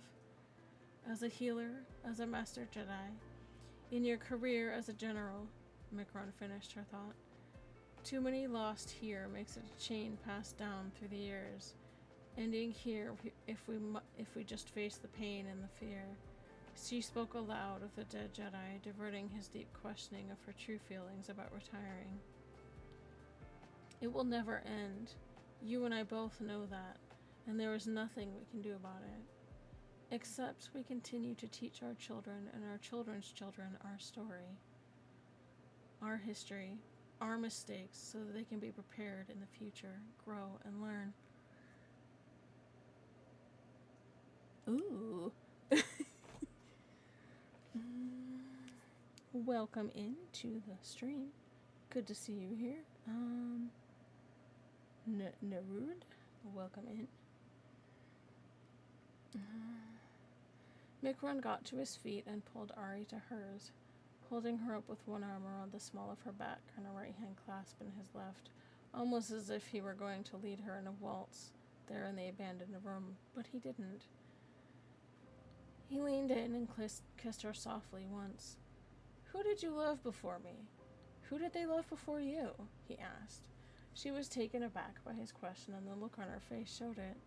I don't suppose I loved anyone, truly, until you, Mikron, Ari whispered, not sure where the strange, hungering emotion was coming from that was radiating off her husband. She guessed the memories of Mist and his aunt were making him act this way. He kissed her again, this time deeper, still holding her tightly with his arm across the small of her back. You are too good of a wife. I could never live without you, he mused. You won't have to. I relinquished my command to Colonel Maxwell, and will return home with you, Ari said, looking up at her husband, feeling her legs growing heavy. Come now, Ari, tell me the truth. Is this what you want? He asked, his voice darker this time. Holding her at arm's length, he stared at her. I want to be with you. I refuse to let my career end our marriage in divorce. Her tone matched his as she looked up at him. The dark, stern look disappeared, and he pulled her into another kiss. He pulled back, smiling. Let's get going. Brink is going to think we had trouble with mistmakers if we don't get aboard. He turned and began to leave the house he'd once called home as a child. I can't, came the weak reply. Micron looked at her, his eyebrow arched. She had sunk back to her knees and was propping herself up, her hands sprawled in the dust on the floor. Ari, he said, more than asked, taking her hands in his and pulling her to her feet. He felt her go limp in his arms, and he braced himself to compensate for her weight. I can't walk back to the ship, she whispered, almost in tears. We'll get you checked out by the docks on Coruscant, Micron replied, swinging her legs up over his left arm so he could carry her out of the house. I think your overexertion the other day may have affected your neuropathways. Ari breathed deeply, disappointment evident on her face. I will walk down the Arch of Sabers for my ceremony. Well, then we'd better get you back to Coruscant and checked out ASAP, huh? Micron half joked, carrying her out of the house and back to the Firebird.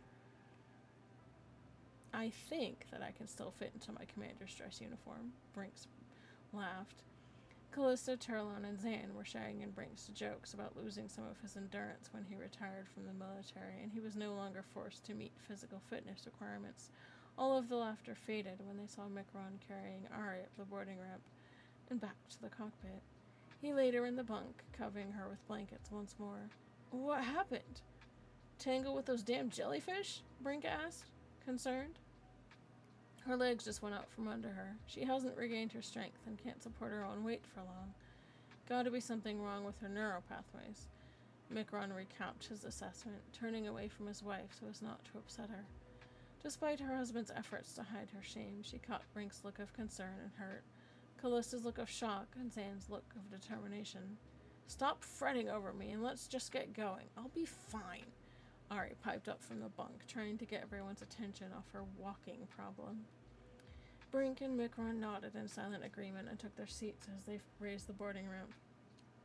Callista, Zan, and Turlon strapped in. The Firebird lifted off of mist with a direct heading for Coruscant. Oh, sorry. Coruscant. Babe, Mick said quietly as he entered the small cabin he and Ari shared. She stirred where she lay and moved to sit up, but Micron was at her side in an instant and propped some pillows behind her head. Don't move too much, he soothed. I was just going to tell you we've made orbit. Traffic control is kind of backed up right now. There's some kind of big freight problem or something. We're going to be sitting for a couple of hours before we can get in. Oh? What kind of problem? Well, Mick shrugged. The short version is that a freighter carrying fuel to Starfighter Command blew an engine. That caused a chain reaction that led to the fuel pods, and they've got tugs out now trying to gather all the little bits and pieces before they hit atmosphere. They've got to keep the shields up until they can get all the massive pieces a safe distance from Coruscant. Yuck, Ari sighed. That's going to be a mess. Fuel isn't cheap. How much did we lose? Well, Mick sighed. It was enough that they've declared an open market for anyone with fuel to sell immediately. It'll be a smuggler's dream because the Republic is paying a premium. We won't be getting another shipment for a month. Ari allowed a small laugh. Talon Card is probably having a field day with this. Mick grinned. Yep, smuggling is looking pretty nice right now. You still thinking about taking Nick and Vince up on their offer? Maybe a little. Micron sat on the edge of the bunk. It could be fun. You remember what it was like being an outlaw, a scoundrel?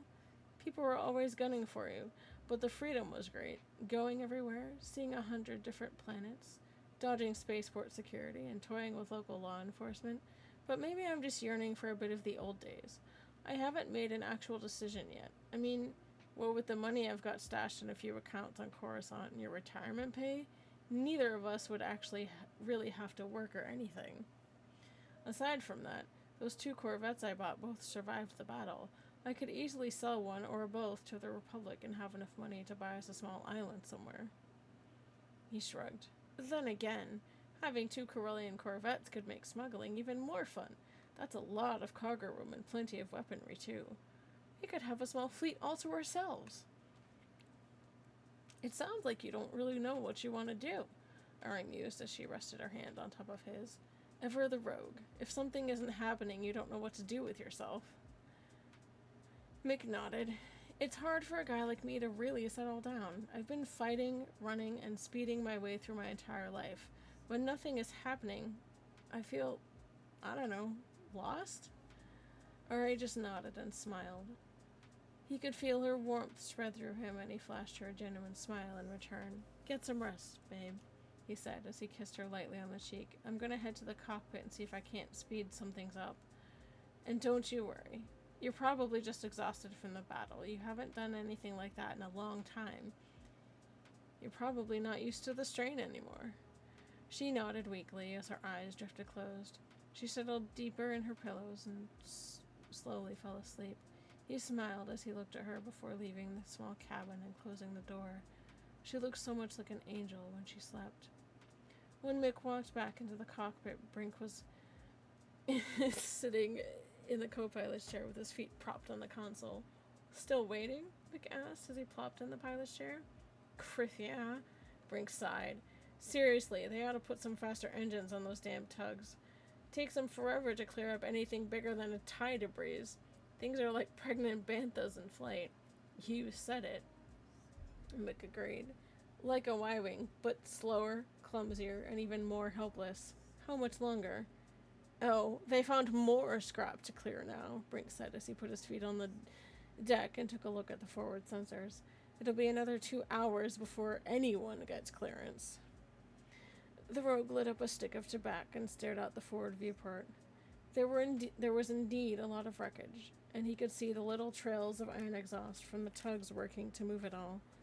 Still, Ari was still tired, and it had Mick a little worried. She'd always needed a break after using the Phoenix, but it had been 2 days now. She was usually back to normal after that long. Brink, you remember that meteor shower we flew through all those years ago? You mean the one after our little run to Brisu? Yeah, Mick nodded. You want to try it again? Brink laughed. It's your ship, buddy. You can run her through whatever you want. But how are you going to get planetside while the shields are up? Well, Mick said as he cracked his knuckles and began running through the pre-flight checks. The shields work on a triple-layer defense, if I remember correctly. They're imperfect spheres that rotate opposite directions so that every centimeter of the planet is covered by at least 2 at all times. But there are gaps in each individual sphere. So far, you're right on the money, Brink nodded. What's your plan? Well, we'll have to time it just right, Mick said. But once we get past the debris field, we can slip through the hole in the first shield and fly within the 2 until we find the gap in the second. We slip through that 1 and find the gap in the third, and we're home free. Assuming the sensors on this hunk of scrap can pick up something that precise. Brink leaned back in his chair. I don't need to tell you that I think you're crazy. The sensors are great, Mick said in defense of his baby. And I prefer to think of it as a general disdain for sanity. It's far overrated. Like I said, Brink replied as he leaned forward and flipped off the autopilot. Crazy. Who's crazy? Turlan asked from the cockpit doorway. Mick set to work and eased the sublights up to speed. Brink looked over his shoulder and arched an eyebrow at the young man. Do you really need to ask? I suppose not. Turlan shrugged as he took a seat at the navigator station. Do I want to know what Grandfather is planning on doing? Probably not, Mick answered. Brink, even out the shields. Kid, get on the comm and tell Callista and Zan to strap in. Ari will be fine in the bunk. The inertial compensators in that cabin are set to maximum. She wouldn't budge even if we rammed a Star Destroyer. You're not going to ram a Star Destroyer? Turlan asked cautiously as they flipped on the intercom and told Callista to strap in. Are you? Mick and Brink both laughed. Just sit back, strap in, and enjoy the ride, Mick said. And if you feel like it, Brink added, pray. Oh, great. Turlan sighed. The debris field filled the forward view screen, and Mick grinned broadly as he slipped the Firebird into it. Chunks of jagged Durasteel floated all around, some no bigger than a man, and others as big as the Firebird herself. With the ease and grace of a veteran pilot, Micron steered his ship through the maze of deadly shrapnel.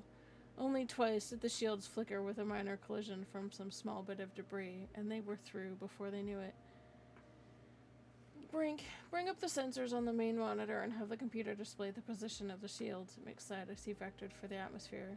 You got it, boss, Brink replied. The computer displayed 3 spheres over the image of Coruscant, and the gaps in the shields were clearly visible. See? Mick pointed at the screen. Piece of Rishkate. Yeah, Brink said, if you like flying by sensors only. Oh, don't be such a killjoy, Mick chided. The Firebird plunged through the first shield layer and bounced a bit as she hit the atmosphere. Before getting too far, Mick leveled her out and headed for the next gap. The shields moved quickly, and the timing had to be perfect. He let his hands rest lightly on the controls as he watched the sensors. Then he dove, quicker than even a simulator could maneuver. Turlan let out an audible sigh, and Mick grinned even more. The third gap was rotating in the opposite direction, and Mick flipped the ship end over end in the tightest loop he could manage. The gap was coming up fast. He didn't have time to pull a dive, so he cut the engines and the repulsors. The ship dropped like a deadweight through the sky, and Turlan gasped as the skyscrapers rushed beside the viewports. When it seemed like they'd surely crashed into the roof of one of the shorter buildings, Micron cut in the repulsors, and the Firebird bounced forward on a cushion of air. They soared over one of the many artificial canyons and fell again until Mick cut in the sublights. The ship dipped slightly before Mick pulled up and skimmed over the tops of some of the smaller skyscrapers. He leveled out into the traffic flow and eased onto a course for the officer's hangar at the palace. See? Mick smiled to Brinket Turlan. Wasn't that fun? Commander Din! The voice over the comm cut off any answer from the two. What in the name of the Force was that? Just tired of waiting, Mick answered over the comm. Who am I talking to? This is General Silvar of Coruscant Home Defense, the speaker replied. And I'm going to have your head for that little stunt you just pulled. Every pilot and starship captain in orbit is jumping down my throat for letting you through that line. I can't tell them that I didn't because that trick you just did involved knowledge of classified information. The red tape on this is going to be enough to hang someone. Easy, General, Mick soothed. I have a good reason, other than being tired of waiting. I just wanted to see who I was talking to. It had better be a damned good one for all the trouble you've just caused. General Din, needs to be seen in sickbay, sir, Mick told him. I don't know what's wrong exactly, but she needs to be checked out. There's a chance it could be serious. Oh.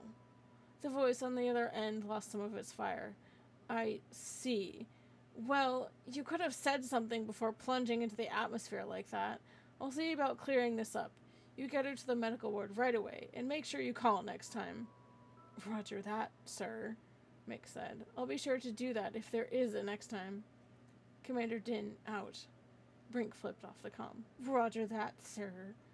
Brink mocked the rogue. I'll be sure to do that if there is a next time. Oh, stuff it, Mick sighed. I didn't feel much like arguing. Sure thing, Commander Din. Brink threw a mock salute.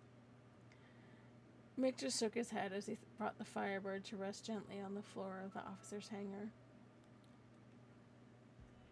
We're here, babe. Micron entered the small quarters where Ari lay curled up in the bunk. He noticed an amused smile as she looked up at him. General Silfar give you any trouble with that little stunt? What? Thank you for the gifted sub. You didn't have to do that. I appreciate you. Thank you.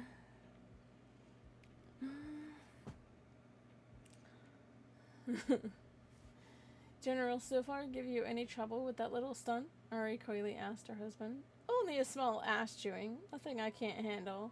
When Silfar heard you were aboard, he shot right up. Thank you so much. I appreciate you. Thank you, thank you, thank you. Micron laughed, sitting down next to her bunk. He'll be in my office wanting to see me in the next hour. Just you wait. He can complain to you all he wants, but I wasn't going to wait another 2 hours when you need to be seen by a doctor, Micron argued. Ari just laughed. What's so funny? You. Willing to nearly break our necks with that stunt of yours, knowing you can get away with it because of who you're married to. Ari laughed some more. She found his roguish ways quite amusing and let him know it. Micron gave her a traditional rogue grin and kissed her quickly. Let's get you into the medwing and checked out. Brink and the grandkids can unload, Micron said, rising to his feet and picking her up.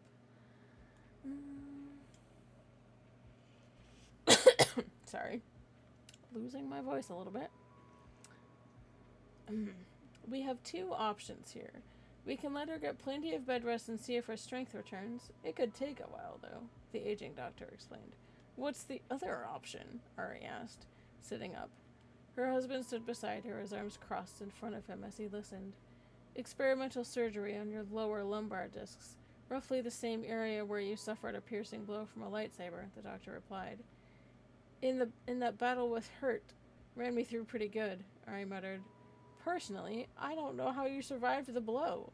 To anyone else, it would have been fatal, or at least paralyzing. The doctor shook his head in disbelief. Jedi healers tend to be better at surviving near-death blows, Micron replied to the doctor, proud of his wife. It's up to you to decide which treatment you want. I'll be back in a few minutes to hear your decision, the doctor said, leaving Micron with his wife to talk. Ari was solemn and quiet for a few minutes after he left. She never trusted medical doctors, since she knew more about healing and battlefield surgery than most.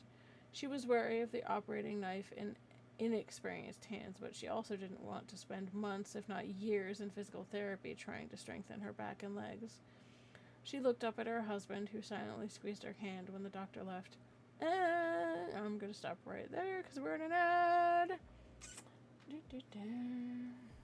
So sorry. I'm going to take an opportunity to get a drink and have a stretch.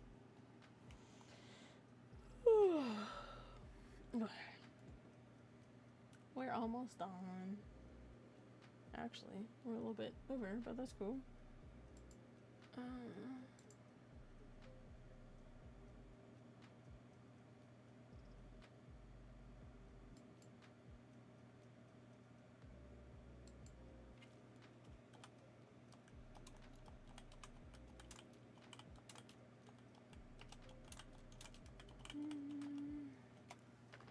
Okay.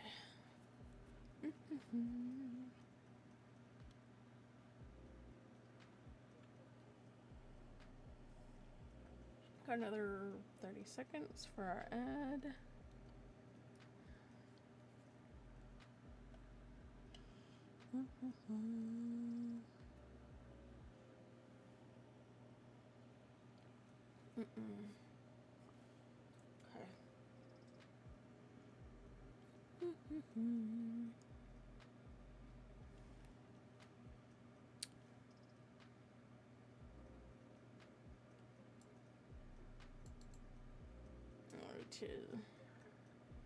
And we're back.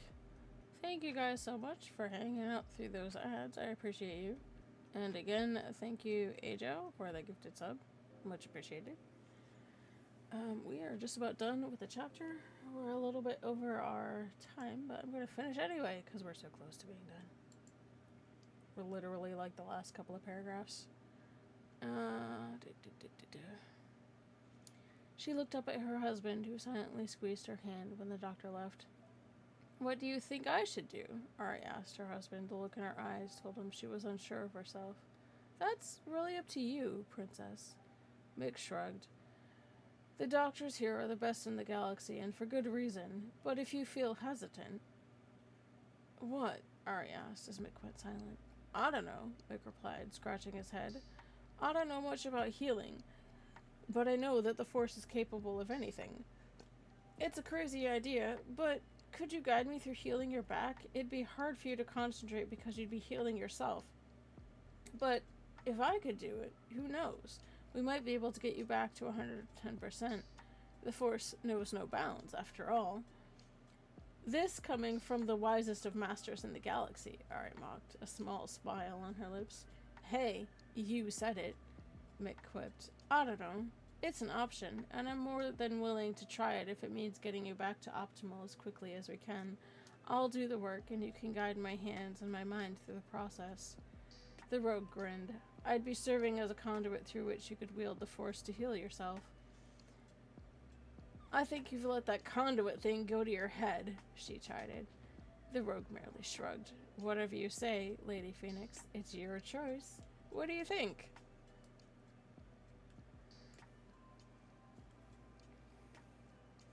We're on final, Dylan said as he brought White Squall out smoothly through the shipping lane on approach for the Jedi Temple.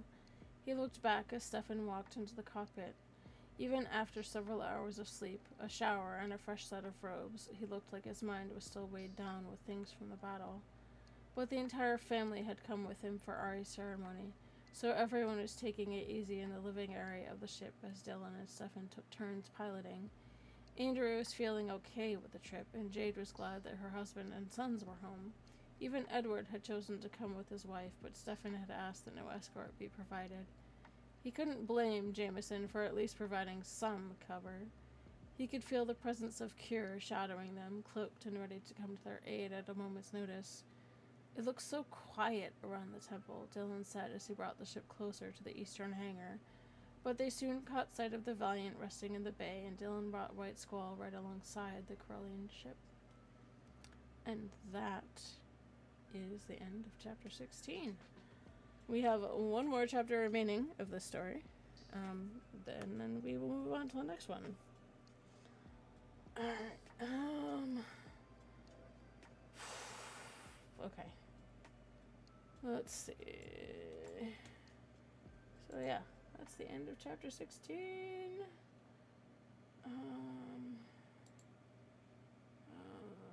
Trying to decide if I feel like reading up this evening.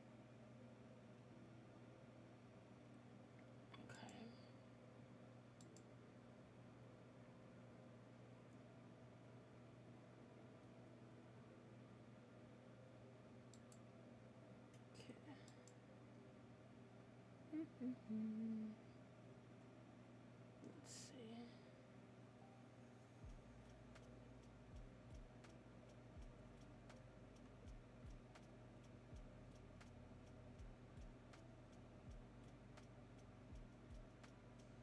Okay. You know what? I'm actually like super sleepy, so I am not going to read out tonight. Usually I would try to kind of spread the chill vibes and support other streamers, but tonight I am actually really tired, so I'm just gonna end it here. Actually, let me double check and see. Thank you, Eyeliner. I'm just gonna check and see when my next stream is so I can let you guys know. Give me just a second here. Okay.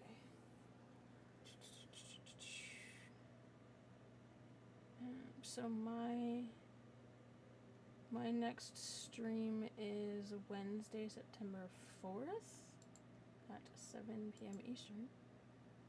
I do have a countdown as well down in the panels below. This should tell you how many hours, which is kind of a cool thing.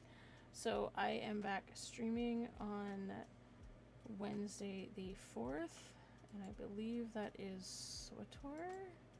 It is. That is a SWTOR, or Star Wars The Old Republic, for those who don't know. I alternate between reading and SWTOR on my Wednesday streams, and every other Sunday I do workshop streams. So just for a little bit of variety in what I'm doing. So hopefully I'll see the rest of you, or all of you who are here, whether you're actively watching or giving me a lurk.